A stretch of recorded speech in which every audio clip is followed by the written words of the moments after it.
to the Winning Together podcast.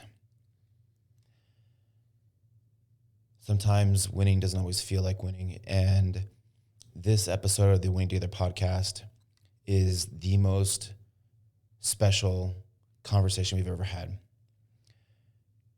This is Shay.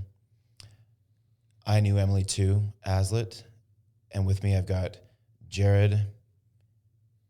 I knew Emily too, Casey, and who is the clinical director and was Emily's clinician at I Am Recovery, where she has been working through her recovery and becoming a beautiful, inspiring person in her life.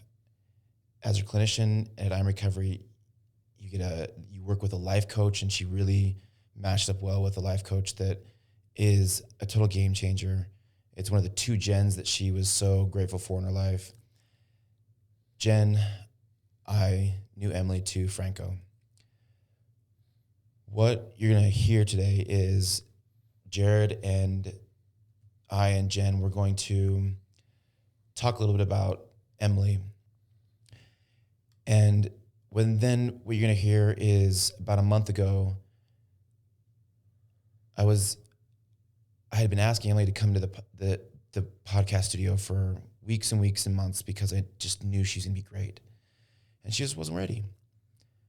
And I asked if she would just do one for herself, if she would just record something sharing her story with herself so she could hear the person that she was becoming. And she went there with me. And it is one of the most special and inspiring conversations I've ever had, and you will get to hear. So thank you for listening. Jared's going to share some of the powerful experiences he's had with Emily in our aspect of the recovery part of her life. And Jen will share some of the coaching experiences that have been transformative for her. And I'll share one or two things about how I know Emily. And then you get to listen to Emily. Talk to Emily. And be inspired and excited and saddened and connected with this woman who had an undeniable special part of her. Jared, does that set us up pretty good for Absolutely. this episode? Absolutely. And I'll just add one piece of the intro for my end. Emily, when I first met her, was in a group, and she was special. She had an aggression, but a love at the same time, and a strong distrust. And she struggled to peel that back. But I also found a deep love. And the very first groups I experienced with her, another client was very emotional and struggling with a similar past struggle that she had. And she got up and hugged him, just gave him a big hug, and they became Insta friends just right there. And she just decided to put it all out there and trust. And she would tell me that from time to time. I don't know why I trust you guys. I don't know why I trust my coach. I don't know why I trust any of you, but I just do. There's something here. And for me, she was a flame. And she burned hot, and she burned quick, and she gave a beautiful, beautiful, bright, fireworks special ending for all of us with all of her love and her light and her share. Her heart was on full display. And that's what you're going to hear today. And from the very beginning, her birth to the end, all the little moments that we know about, the little pieces we have, so incredibly grateful that I had the opportunity to work with her and be part of her story. Thank you so much for listening to our perspective on Emily that we can share and give you a perspective on your experience with Emily. We didn't come as far to come as far. You listen to this podcast all the way to the end, and you will experience the miracles that Emily said she would do, and she did them. And grateful for the time we've had with her, and we know that it doesn't end. Where one door closes, another one opens, and we keep her alive in our lives by going to her for advice and support and becoming that person that she inspires us to become in our lives. As you listen, let the love and the joy and the fiery spirit that was all Emily, all in, all the way, no matter what, no judgment. Love you guys.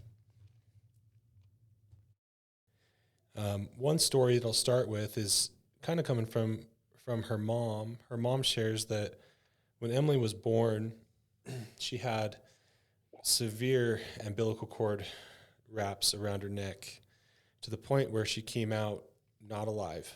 And the doctors were not hopeful, and it looked like she was not going to make it.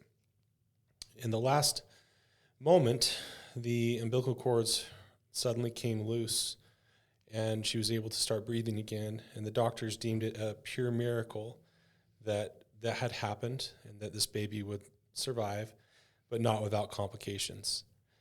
When Emily was taken home, her mom got a phone call as well that grandma had just passed away, almost simultaneously as the time that Emily was born. And during that time, that became a family feeling that there was a guardian angel that had saved Emily's life in the very beginning. With that, those who know Emily, her mother is also deaf. And because she's deaf, she couldn't hear the baby in the night, and the baby had an alarm system set to her because she had a feeding tube, breathing apparatus, and she needed support. When that alarm would go off, there was no one there to help. Emily's mother would feel a shake in the night and be woke. And when she was woken, she would feel her mother's presence as a guardian angel, confirming over and over again the love that was in the home for Emily. As the years went by, Emily would celebrate by visiting the grave and dancing and loving and speaking fondly of her grandmother. This guardian angel became a key part of Emily's life. At one point, Emily had expressed that she had felt guilt that her life was saved while grandmother's was taken. And she carried some shame around that. And that was something that she had to work through. And I can attest that towards the end of her treatment, she had fully embraced the love of her guardian angel. And one key experience that we had an opportunity to do that, we were doing a meditation session one day, and those meditations, we like to call them the meadow. In the meadow meditation, she was able to work through some of her loss, some of her pain, and she was able to feel the presence of her guardian angel.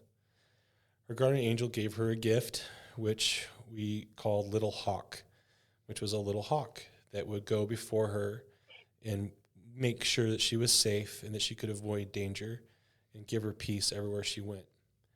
So after that moment, this is fairly early on in Emily's treatment, anytime she would see a bird or a feather, it would help her feel the love of her guardian angel. And that became an inside little touching moment between us. Are you listening to Little Hawk? Are you seeing the feathers? Are you seeing the birds? Are you being aware of that love? So that becomes something very special to our relationship, and I was grateful to experience that with her. One other story I want to share to celebrate Emily's victories. We had one particular tough day in group therapy when Emily was triggered by another person.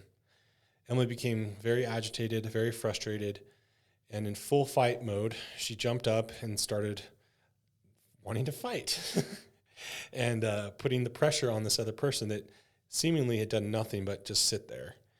Emily left the room and was very agitated. I had the opportunity to follow her out and talk to her, but she couldn't stop moving, so we walked down a trail and stopped near some trees. We got to these trees, and Emily was struggling to maintain her composure. She was very triggered, very, very worked up. So I just started talking to her about the particular trees that we're sitting next to. The trees we were sitting next to were some Russian olives, some Chinese elms, what are typically considered trash trees. in this part of the world over here. And they're evasive and they grow in the most difficult places to grow. So I started telling her how much I actually like trash trees and how they have this ability to survive and live in the most hospitable places and thrive. And after talking for about 20 minutes, which I didn't know she was even listening, she just had this peaceful look on her face. And she gave me a hand and pulled me up because I was laying on the ground talking about trees. And she said, I am a trash tree. And I'm okay with that. After that, every time she struggled or was concerned or whatnot, she would remind herself, I'm a trash tree, and I'm strong, and I thrive, and I make it in hard places. And she embraced it. She embraced something that other people would throw away, and she loved it. And it was just a beautiful connection of self-love that you don't see very often. What we're doing before we get to hear Emily's voice is Jared worked with Emily as her clinician for the last 6 months or so. Yeah. And was able to do work. And what he noticed is she was willing to do the work. And when you're willing to embrace the parts of you that you view as trashy and you honor and accept and love them, you start loving all of you. When you love all of you, you become a very powerful person, which she is. And to help her honor and accept and find strength in all of her, even the parts you felt trashy, that's what it's all about. Just kind of follow that up. She wanted to make amends with that person. She wanted to make it right. And she chose to be someone who gives back. And this last couple months, she was researching how to become a transformation coach, potentially become a counselor. We were preparing for a major event, the next Arena Talks. She had agreed tentatively to be a speaker, which was a really big deal for her. Yeah. And it's hard for me to talk about it, but she was making massive progress. And she was experiencing joy and happiness in a way that I hadn't seen in her early on. In a way that you guys will experience. You will hear this woman's voice and you will feel the softness and the kindness and the beauty and the grace and the strength that she worked and allowed herself to become, generate, and do. Thank you, Jared. Thank you.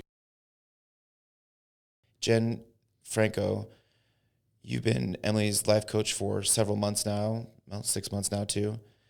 And I wanted to have you share something about Emily or your experience, your connection, for us to learn and grow from.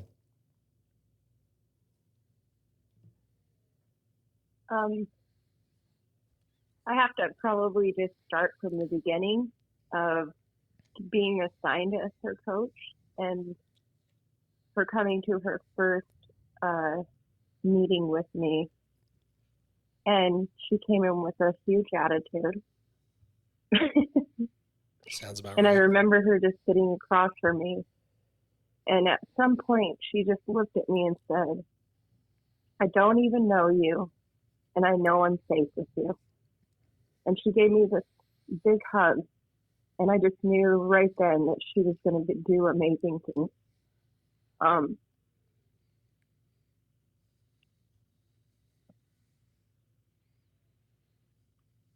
She was very stubborn and fought me on almost every assignment I gave her, but she did most of them.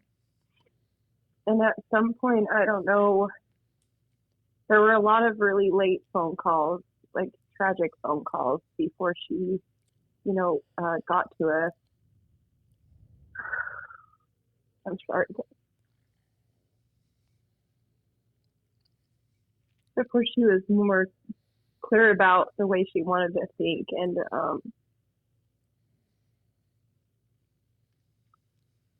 I remember a lot of night just holding her in my office while she cried. But somewhere along the way, that all shifted, and we shared a lot of really great phone calls of her telling me how proud of herself she was for not overreacting for situations. And We love all of you, Jen, all the way, no matter what. No judgment. Emily was just, I love all my clients, but Emily was special. She was something else for sure. Jen worked closely with Emily as her coach. She had so many close friends and people in her recovery world that she was winning with. My connection with Emily is from here at I Am Recovery. The first night she was here, I came into the podcast studio and I came up right behind it and gave her a huge hug. I thought she was somebody else. Oh, wow. And I turn around and it's not the person I thought it was. And she's looking at me and I'm looking at her and Hazel says, "And this is Emily." "Hi, Emily. I'm Shay Dog." And it was the night we were doing the ice baths in the arena, the end of the arena talks, and she thought we were just crazy people. But that crazy resonated with her, that we may just be crazy enough to win. And my gift is to see people. And from the get-go, that tough girl couldn't hide from me, that part of her that if you're listening to this, you know was special. There's a part of her that she has protected through all of her life experiences and had to keep it special and precious so that she could give that to her world and her people and her parents and her kids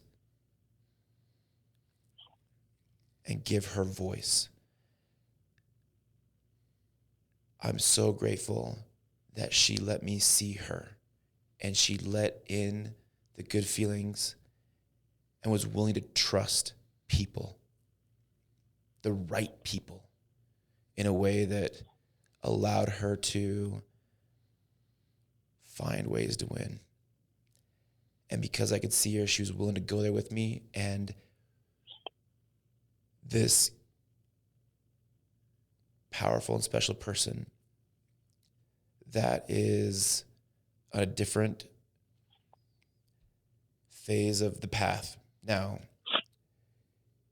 she had a gift with her voice, and you will hear her voice and she will make you feel, she will inspire feelings of joy and love and courage and wholeness. And if you're here, you've got to see it through the end, because what she says and how she describes the person she wants to be at the beginning of September 2021, she did it all. She did everything that she said she would do. And we keep her alive by going to those times and those experiences that we have with her that are special. And when we need her, we imagine her talking to us and being there with us in the way that was so meaningful. And we keep this Wonder Woman alive in our lives. In that way, we honor her gifts and talents. Thank you for being here and listening. Thank you for being a part of this Emily world that connects us, this amazing person. I'd like to say one last thing is that Emily deeply loved her family. She loved her children all the way, 100%. And I know that a lot of the reason that she really, really did the recovery work that she did was in part for them. And she found that love by loving herself and doing what was needed to get healthy. And those little children, I know someday you'll listen to this and you're going to grow up, but there's one absolute in this world. She absolutely loved you, and she's going to be guardian angels for you your whole life. And she'll be there for you too in spirit. So at whatever point you pick this up, just know that she was a fighter and you're a fighter too. And she's a lover and you're a lover too. And she went through some of the hardest imaginable things a person can go through in this life. And so can you. And because of that, you'll carry her spirit and you'll affect many, many people that she would want you to. And her love will be with you. And you will see her again. We didn't come this far to come this far. Emily didn't come this far to come this far.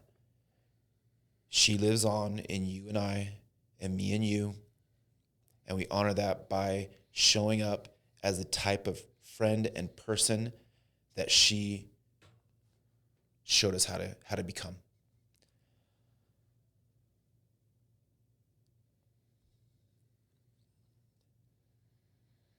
This conversation that you're going to listen to is one of the most special, totally rad, inspiring conversations I've ever had. All right, spiritual gangster, this is your Shay Dog. I just wanted to tell you thank you. I've got a gift to see people, not everyone, and treasure and gifts and talents are meant to be given. You have something really special about you. To get to this point where we just now recorded 45 minutes of some good stuff and some connection and laughing and being open, raw, and real, I don't know. I don't know the mountains you've had to cross, the swamps you've had to get through, the wars you've had to fight, the loss you've suffered, the hells you've endured, the humiliation and the rejection and the loneliness. And I see you. I want to understand or try to understand better. So thank you for going there with me. All right, gangster. Let's have some fun for a few minutes. What do you say? All right. You game? Maybe.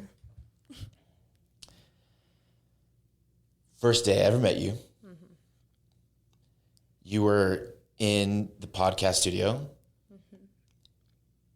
getting enrolled in the most life-changing, raddest program that you didn't even know about at the moment. Yep. And some guy comes up from behind and gives you this Huge great hug. side hug. And then you turn around and you are not the person who I thought you were. And you're, who the hell is this guy? Yeah. And one of our other coaches, Hazel, she's like, this is gangster Emily. And I was, nice to meet you. That's how we met.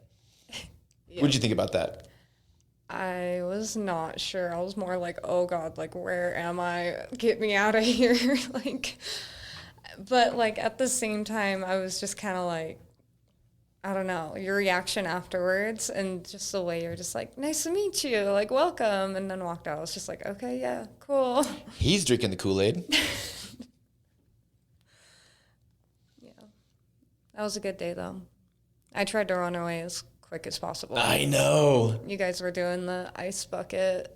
I was just like, what the fuck? Where am I? They're like dunking people in buckets of ice. Like, Oh, is that the one where we did the arena talks? Mm-hmm. Where we're talking about getting a freezing cold ice water? Yep. Oh, and by the way, let's do it together. Yeah, Hazel's like, you can do it if you want. Like, it's very freeing. I was like, I'm not. Are you getting fucking in kidding a tub me? of ice.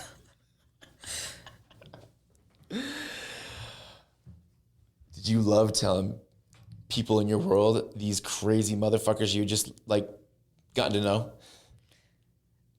Or did you keep it all to yourself? I didn't talk to many people at first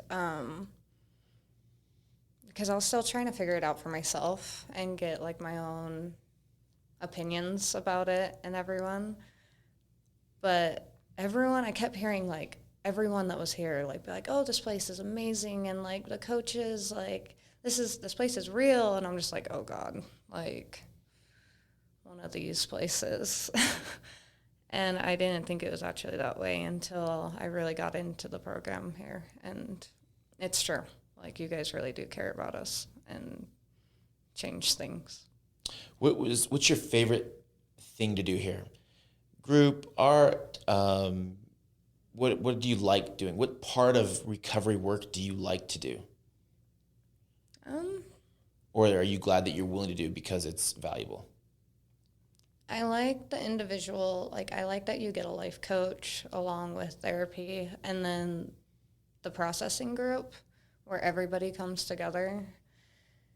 It's like weird because normally I would shut down completely, and like I did a lot actually in the beginning because there's like people I didn't know, and like I wasn't going to talk about my shit in front of all these random strangers. Like, they don't need to know anything about me.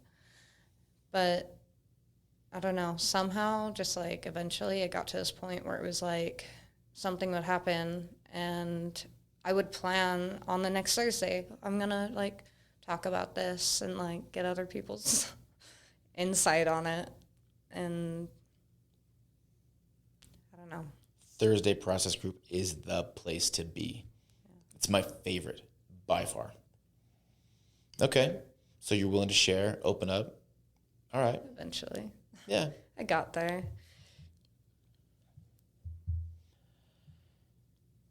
Tell me about school.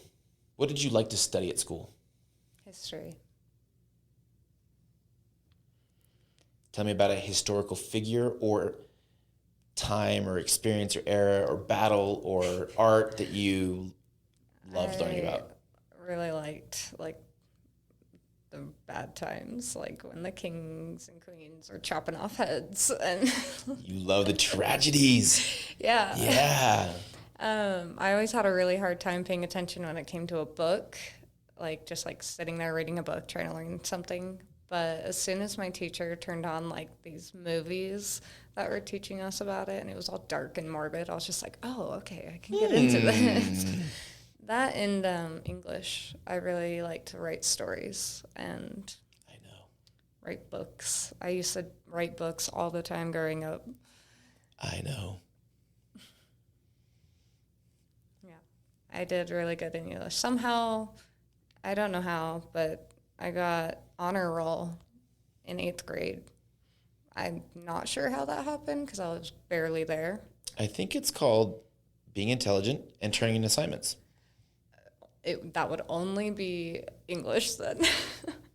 I think the principal kind of moved some things around, to be honest, but it felt weird. It felt good, though. It was the first time, actually, in my life that a school gave me positive anything. Oh, wow. And it was the last day of school, or it was the second to last day of school, and there was a big assembly, and it's when all the smart kids get their awards. So I was like, I'm not going to this. And I just ditched and didn't go. And then the last day of school, they were like, oh, you need to go to the office. You got called up for honor roll. And I was like, what? What are you talking about? Wait, honor roll, though, is all your grades at a certain level, not just English.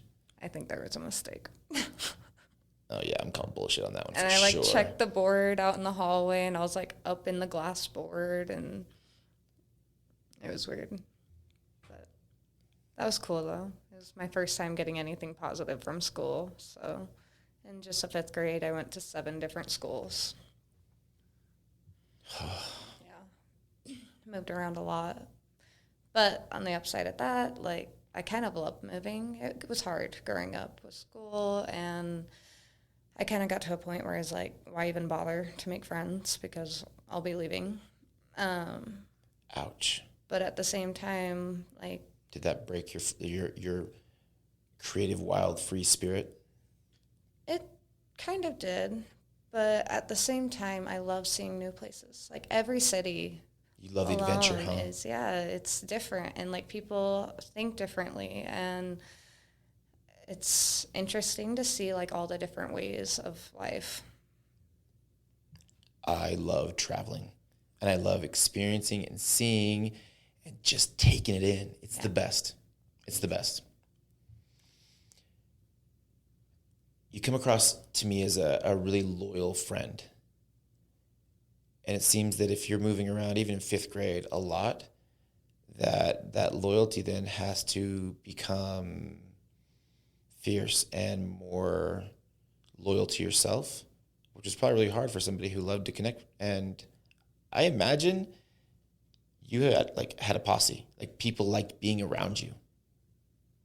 Yeah, once more when I hit middle school. Elementary school was that weird kid that knew way too much about adult things than I should. But Well, you were very cool. I don't know. I guess moving around, it doesn't matter how far I am. Like you can still call me, and if I can be there for you, I will be. Do you know what they found through research, what makes somebody popular in high school? It's not how they look. It's not their money. It's not their family. It's not where they live.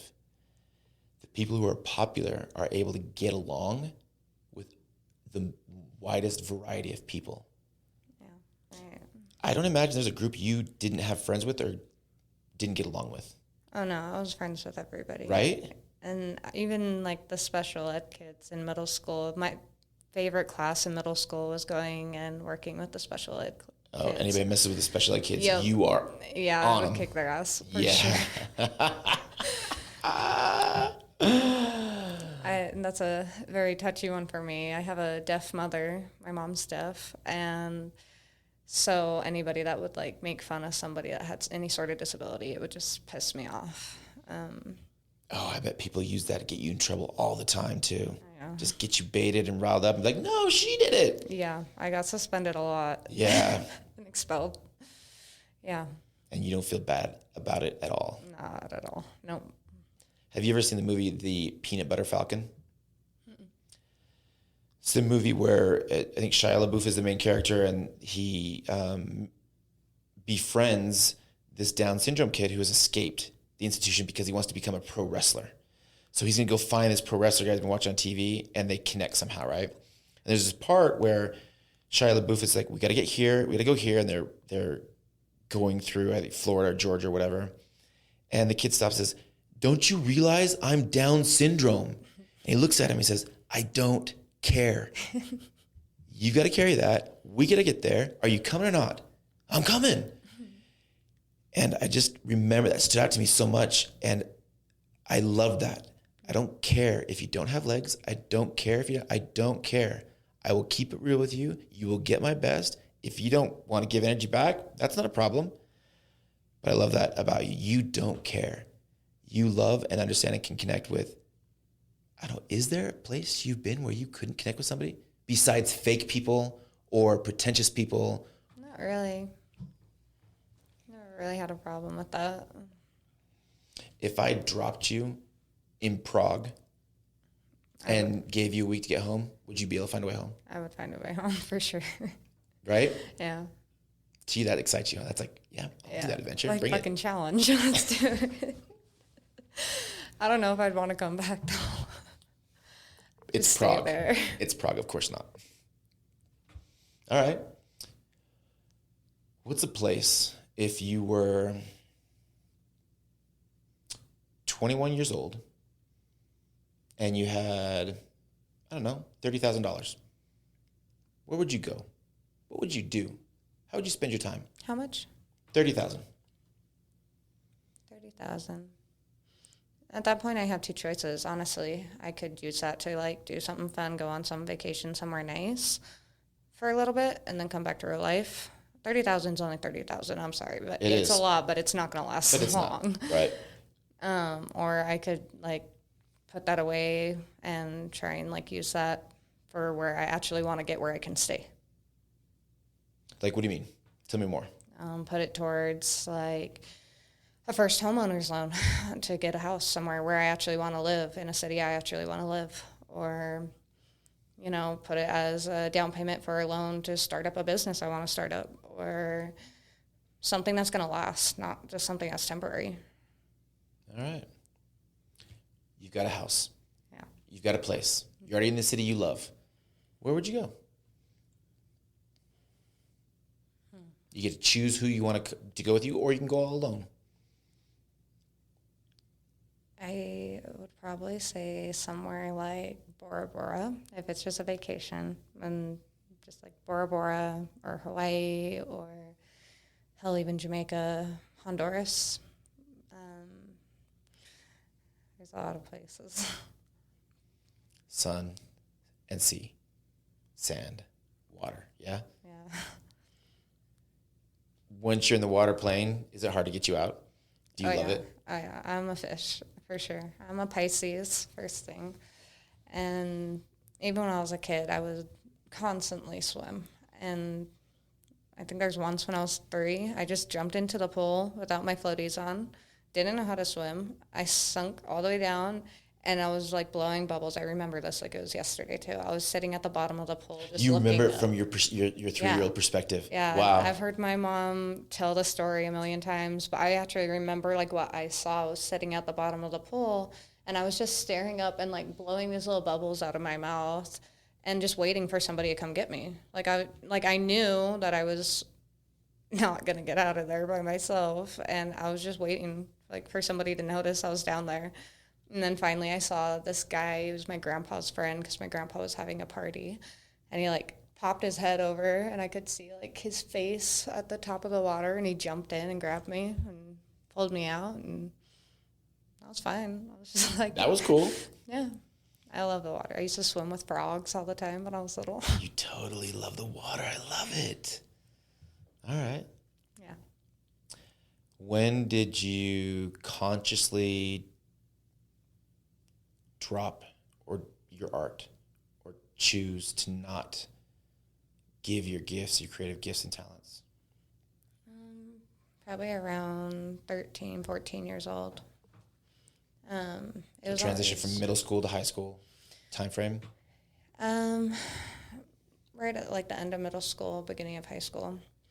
I've always been a singer my whole life, and my mom first put me in modeling and stuff when I was 11, and it was kind of pushed on me really, really hard. It was always my dream to be a singer growing up, but it was also... Did you perform all the time growing Yes. Oh, yeah, I have You pictures are a of me when I performer, was little. yes.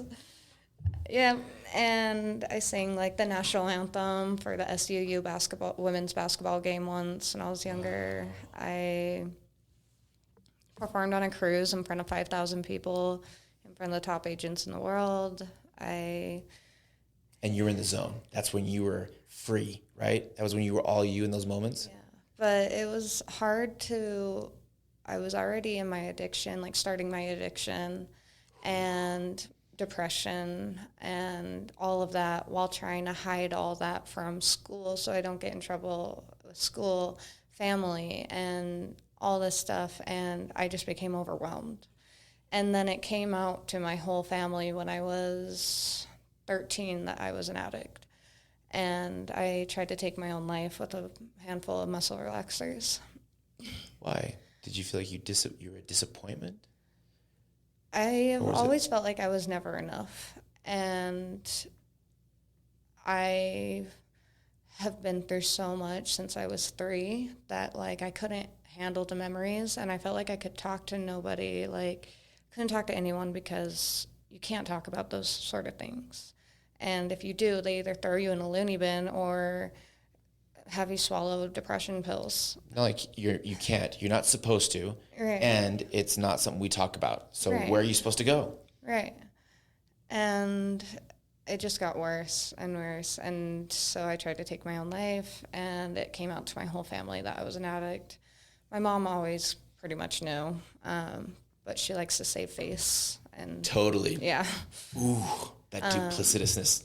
I fully stopped using my singing and modeling and everything when I was 14, and it was my first time going to rehab in California. Has your mom ever earned back her respect from you? Or gotten it back? I have a lot to deal with that, like, and work through that. I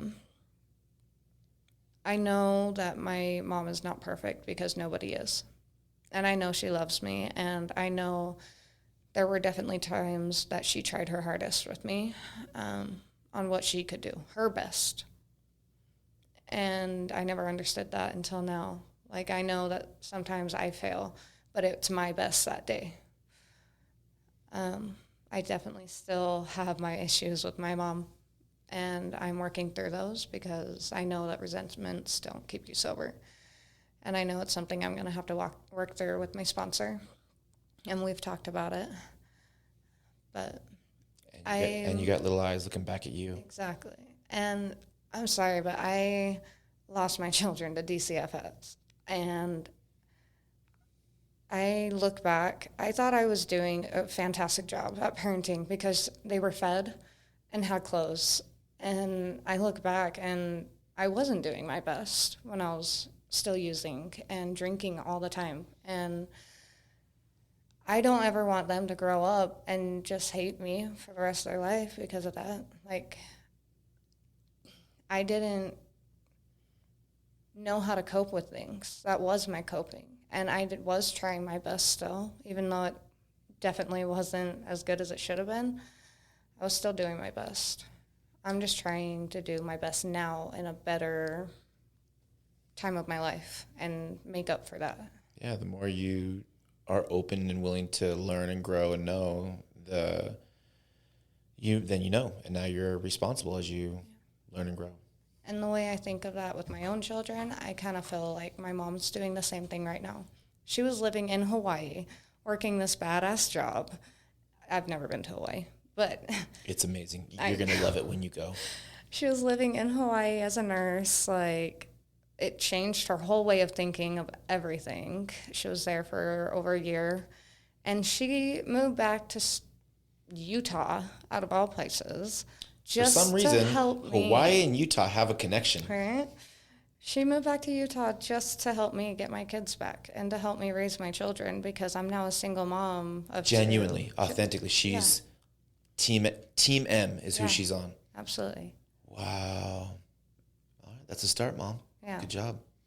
And I appreciate her way more than she even knows. I try and tell her, and every so often I send her a text message because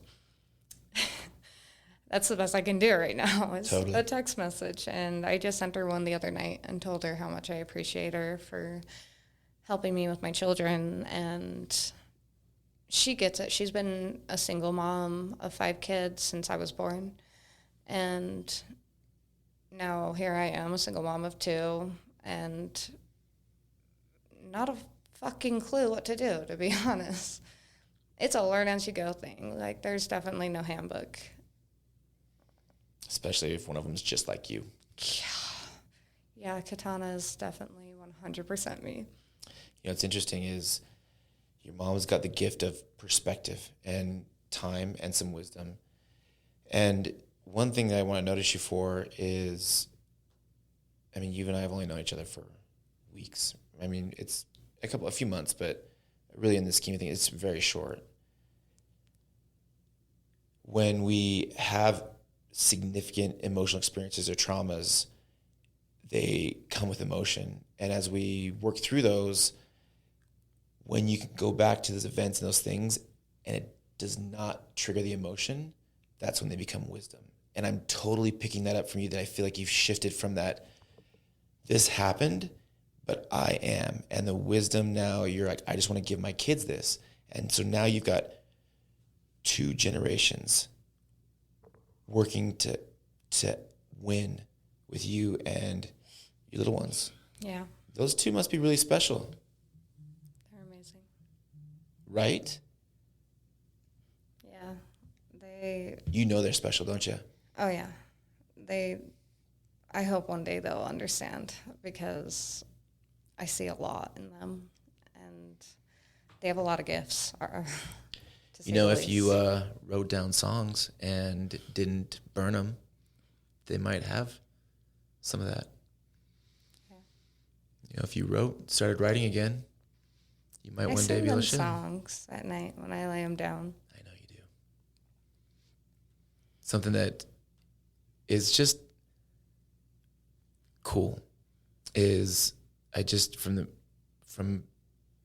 side hug when I first met you, I just see in you somebody who's fucking real and knows that there's something about them that matters, and you feel like it's right in front of your face and you can't figure it out. And I just am so proud of you for protecting some part of you. And we were just talking earlier, and I always kind of point like right here at your collarbone. Yeah. And one of your gifts is to sing. Way to give that to your kids. In our house, it's called Scratch Back and Special Song. So nighttime routine is they'll get in bed and whatnot. And what we've added recently is I do massages, and then my wife will come in and she'll sing and scratch, special song and scratch back. Those rituals, man, they add some real joy to just it's work. When your kids are younger, it's labor intensive, man, and not a lot of reward back. Yeah. Good job. What did I sent you a video from Hawaii. Yes, you did. What did that mean? What did that mean to you? I don't know quite how to explain it. I actually have it saved onto my phone. It was good. Yeah. I'm glad. You should have it saved. It's badass. You're in the water and just like everything, just the whole thing. And I don't know. I don't know how to explain how I feel about it, but I do try and listen to it every so often. I haven't in a while, actually, but I watched it, I think the last time was like probably about a month ago. Awesome. I bet you were surprised to get something from me while I was gone for a month, huh? Yeah, I was. Yeah, but it made me feel good. Good. Yeah, I've never felt forgotten, if that makes sense, from anybody here. A lot of treatment centers, like, you come, they do their job, you go, like, all right, peace out. Like, Transactional. It's totally. Yeah, it's just not. There's no feelings at all, honestly. They're like, oh, here you go. Here's a paper that tells you coping skills. Fucking do it, and that's about it. Like here, like you guys actually walk with us. You're not just like telling us what to do and then say, oh, okay, good luck. Like you walk with us and you help us figure it out. And it's nothing that I've ever seen before. And I've been to a few treatment centers. And it's different, and it's kind of weird, and it's really hard, especially when somebody's up in your space or you have to look in somebody's eyes for minutes and minutes and minutes and minutes, and heaven forbid they can actually see something. You're like, nope, gotta shut that down real quick. Right, exactly. But the more as you've been willing to go there with me and with us, and like you've allowed a team to be around you, it's magical. You're a bad. My nickname for you is Gangster. I think you're just so gangster. I love that nickname for you. I've never been like this before in my entire life. The way I feel, the way I carry myself, the way that I have learned certain things and deal with certain things, like everything. I've never been like this before, my whole life. You mean the way you carry yourself or the way you interact? Everything, all of it. The way I talk to people, like the way that I have more respect for myself, have more self-love. I never thought people say self-love. I'm like, okay, like, you don't know what I've fucking done, okay? I don't. Like, and I'm not saying like, oh, yay, I have so much self-love. Like, no, I'm still working on it. It's an everyday process, but like, it's there more than it's never been there. And now I do have some. Good job. And I'm building that. It's all about building. It's a practice, right? It is. Mm-hmm. I mean, you can't get better at anything unless you practice it, right? But to go there and practice love, it's so easy to dismiss and put down in shame if you're willing to go there. Shit, man, there's some treasure there. And I think what it was for me, like a lot of people were like, oh, love yourself. And I think it was more like what at least got it started for me of loving myself a little more was just starting with one step at a time, like fixing one thing at a time, not just like, oh, I need to love myself. Like, okay, love myself. Yeah, like, if it's general, it's superficial. Right. And just like changing my whole life, the people I interact with, the people I let in my circle, not letting people cross my boundaries, like that all has a part in eventually making you love yourself. It's like weird. I have such a hard time explaining it. It just, you think it'll never happen, like all this stuff, you think it'll never happen. Oh, you knew it was never then, going to happen for right. you. And I've kind of figured That was out for just other people. Exactly. I was just gonna get through this fucking program so that I can be like, all right, like, give me my kids back. Got through the thing, right? Pissed clean that whole time too. Like, no, my whole fucking mind is just different on how I think of everything, and I'm so grateful for it. So grateful for it. And I have so many people who see me and like tell me, they're like, you've changed, like I'm so proud of you. Like, people tell me all the time they're so proud of me, especially people who have seen me before when I was still using and, like, back with, like, toxic relationships and all that stuff. Like, I won't allow that anymore. I am not going to be in a toxic relationship and let somebody treat me like I am nothing, because I am something, and I'm more than something. I've been through a lot of shit, and I don't deserve to be treated like that at all. It won't happen. Ever. So that's a practice too. So what are some things you've learned or are learning as you, kids, to reinvent yourself, especially, and I know relationships with a partner is super important to you. And I know having strong, and I know for you, they gotta be smart. So I know you value how intelligent they are, how connected they are. The sexual, the physical connection has to be awesome. Honesty. Yeah. Honesty is a really big thing for me. And I was actually saying this in group earlier today. I think it's a huge thing for my sobriety as well. When I was using, I regretted most of the things I would do on a daily basis. And I really don't have any regrets that I've really done pretty much the whole time I've been sober. Like, I think about what I do, and I'm not, it's weird, you know? That's a lot of peace. Do you go and try and stir up chaos? This is too much peace. Things are too good. I'm gonna cause some problems. Sometimes I feel like I want to, like, do something reckless. Yeah. Breaking the law, breaking the law. But I've found that, like, I've finally found, like, my right people. And I think that's another big thing with all of this is, like, the people you choose to let in your circle and who you surround yourself with. And my sponsor, like, she's amazing. She's fun. Like, the people I know in the program, if it wasn't for quite a few of the people I've met in the program, like, you can't do this alone. That's just the bottom line. You can't do it alone. As much as you don't want to talk to people, tell them your story, tell them anything about you, trust anyone, it ultimately helps, and it actually makes you feel a lot better not having to stay locked up like you're a fucking safe that nobody gets a key to, because it helps to have people there for you that understand because they know what you've been through. Tell me more. I'm just spilling out my mouth. I'm not even thinking about what I'm saying.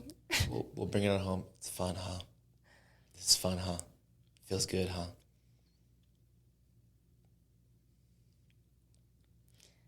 I am very grateful I'm a different person today. I'm not the same person I was And I'll never be that person again. Ever. Ever. Never going back. Ever. Absolutely. Ever. I like who I am today. And I know it's only going to get better. You would even use the L word. You're starting to love yourself. Lowercase L. Lowercase L, yes. All right. So to bring it on home, and this is just for you, by the way. This is fun, huh?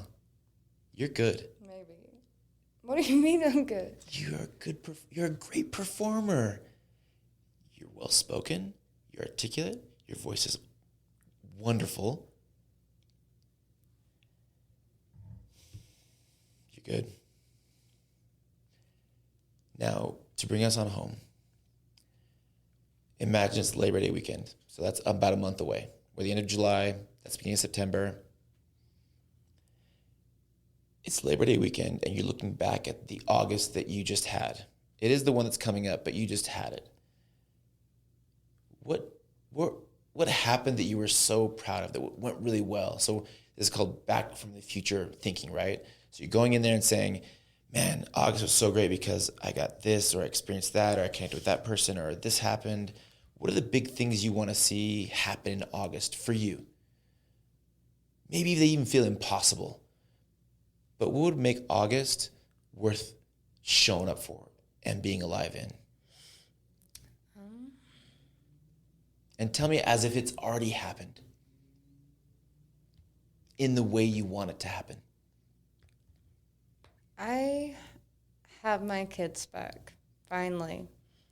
And I got to spend the holiday and going out with them, not having to worry about what time they have to be back because they're with me. And I don't know. That's hard. That's kind of a hard. Big, huh? Yeah, that's a hard one. I don't know how to answer that, honestly. What's something really, really fun that you would love to experience in August? I am in the process of trying to find a new home, a new place. And I really want to find an apartment or something for me and my kids because that will be the official new start of mine and my children's new life. I have never owned my own apartment.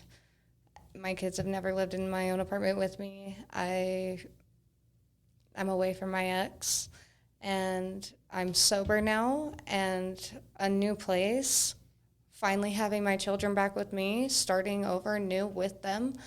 It's a whole new life, and that's my next goal. What if you were to give this next chapter of your life a title? What would it be called? So like in Hawaii, mine was Kauai Shay because we went and stayed on that island, and that's who I had to become before we went to attract it. And if you were to give a title that excites you and scares you a little bit and inspires you, what would you call this next chapter of your life? You're in your place. You've got your kids. Something along the lines of like the beginning or beginning of life, to be real, because I don't feel like I'm starting over. I feel like I am finally, for the first time in my life, starting my life. Yeah, do you feel like you've been living somebody else's life this whole time? Absolutely. And I've always been under somebody else's control, and I've never got to be me. I've never got to make decisions. I've never got to pick out my own apartment. I've never got to pick out the furniture that goes inside. You come across me as an ultra responsible person though too. I took care of the house, but my whole life was controlled before by everybody else. I handled everything. I started raising 3 children when I was 16. Brothers and sisters? Huh? Brothers and sisters? No, my stepchildren. They were my ex-husband's children. I moved in and... Oh, shit. Wow. I had to raise them. And so I had to drop out of school. I was just straight to work. What lifetime are you on? You've got, what, 5 lifetimes under your belt so far already? Yeah. Wow. Yeah. It's been a really rough 24 years. but I'm really excited to finally start my life. That feels weird, huh? It feels so weird. It's scary, huh? Yeah. Yeah, but I know I'm not alone. What does your apartment look like? What does it feel like? What is it? I want it to be homey. I've never had a house my entire life that had a homey feeling, you know? Like when you walk into people's house and there's like pictures of not even like the family, it's like a random fucking design picture up on the wall and like pictures of the family Love up on is the wall. spoken here or whatever, yeah. Exactly. And like, except I'm not a very girly person. I'm kind of dark, so it's going to be mostly dark colors and like tapestries. I dare you to put some emo dark in there. You're going to be like, oh, this doesn't feel right. That's no. weird now. It's going to be great. I have this whole thing. Like, I've always wanted to, like, have, like, my kitchen a certain color with, like, my bathroom a certain color. I've never been able to make these decisions before. Do you love dreaming and scheming, design, and I do. what it's supposed to look like and everything? Yeah. Actually, when I was a kid, Sims, you know, the video game, Uh-huh. I wouldn't even play the game. I would just build houses. I would use the cheat code to like build up all my money super quick just so I could design homes. That was what I loved to do on it. Yard? No yard. I want a yard, definitely. Okay. 'Cause then I can have the kids go out that way when they're driving me Home? crazy. Townhome? What do you want it to be? It's a good question. I want it spacey. Enough room to where, like, maybe I could get my kids a pet. Oh. Backyard so that we can have a trampoline. I really want to get my kids a trampoline. They're fun. Yeah. We have 2. Yeah. Maybe possibly a little garden. I like to do that. What does it feel like to feel totally exposed and without your armor, and yet so courageous at the same time? The courage that you are giving right now is It's weird. it's Wonder Woman. I mean, it's life-changing. It's taken a lot for me to get to this point. It feels weird talking to you like this, but like at the same time, I have mad trust for you. I trust you with everything, and I see you. yeah. You've tried to hide from me a bunch,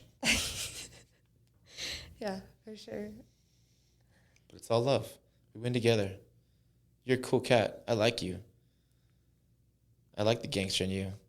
And to see the feminine part of you allowed and permitted to find some expression, wow.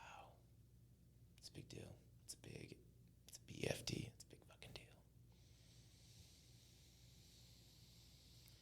Yeah. Like I said, I'm excited to start my life. At first, I was like upset, like, oh my God, I'm just starting my life at 24 years old. That's so sad. But no, fuck that. No, it's not. I'm 24 years old. I'm about to get my GED. I'm going to fucking work for it. I'm going to fucking go to school. And fuck that. I think I'm 24. Okay. Like, I'm not dead. Okay. I've seen people that are like fucking 60 going to school still. I can do it at 24. Or people who have all of the money or the status or the whatever Exactly. they're using to mark the success and Exactly. totally dead in their lives. And you know what? I don't have somebody anymore, and I will never have somebody anymore that's going to sit there and tell me no. That tells me I can't go to school. That tells me I can't get my GED because I need to just work and get money. Money's more important. Like, no, I'm going to do what I want. And I'm going to show my kids that, like, sometimes, yeah, everybody makes mistakes, but you can learn from them and you can change it. It's to be in a place where not so long ago you thought your life was over. The life you knew was done, gone, forever. Yep. And to be so alive right now. That's a miracle. It is. I'm so excited for you to discover what you've been protecting this whole time. You're oozing with gifts and talents. I know you know that. But oftentimes when we want to give our gifts and talents, that's where the most shame, pain, hurt, discouragement, whatever is.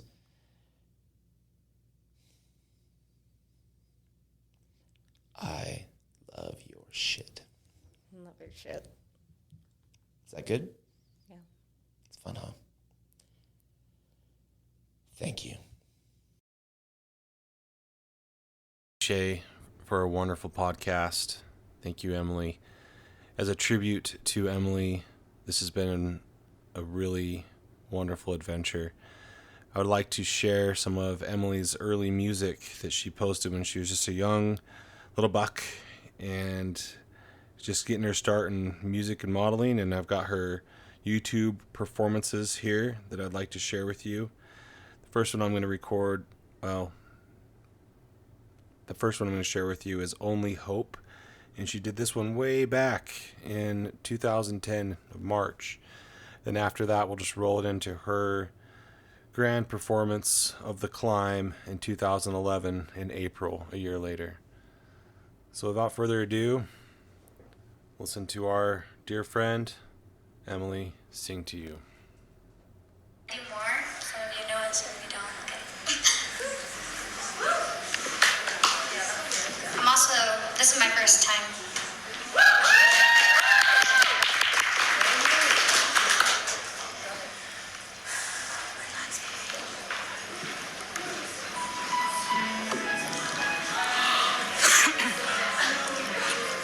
There's a song that's inside of my soul. It's someone that I've tried to write over and over again. I'm awake in the air, fighting cold.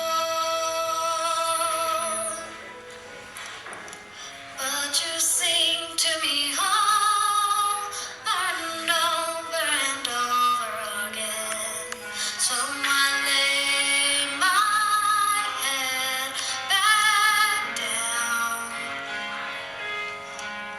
and I lift my hands and pray to be only yours. I pray to be only yours. I know now you're my only hope.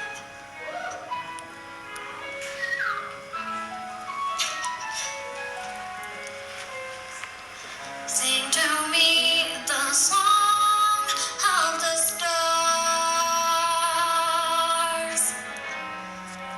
of your galaxy dancing and laughing again. When it feels like my dreams are so far,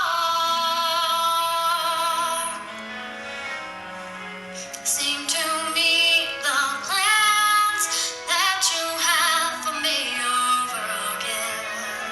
So I lay my head back down and I lift my hands and pray to be only yours. I pray to be only yours. I know now you're my only hope. I give you my destiny.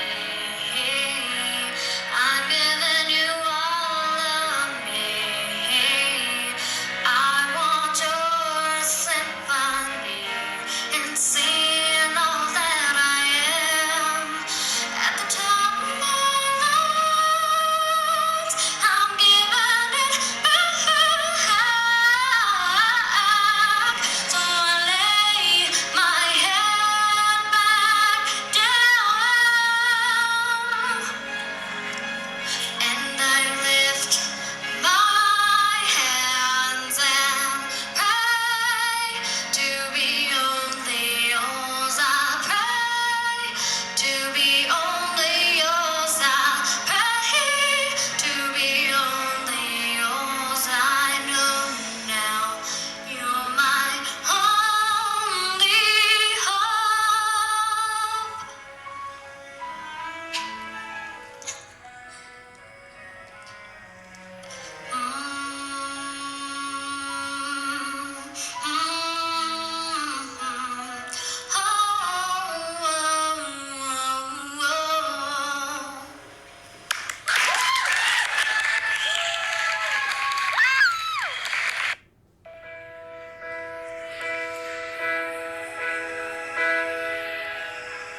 you for joining us. For all of those who made it through this to the end, you've been rewarded. We've all been rewarded and blessed.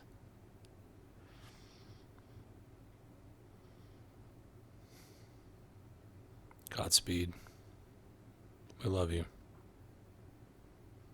Until we meet again.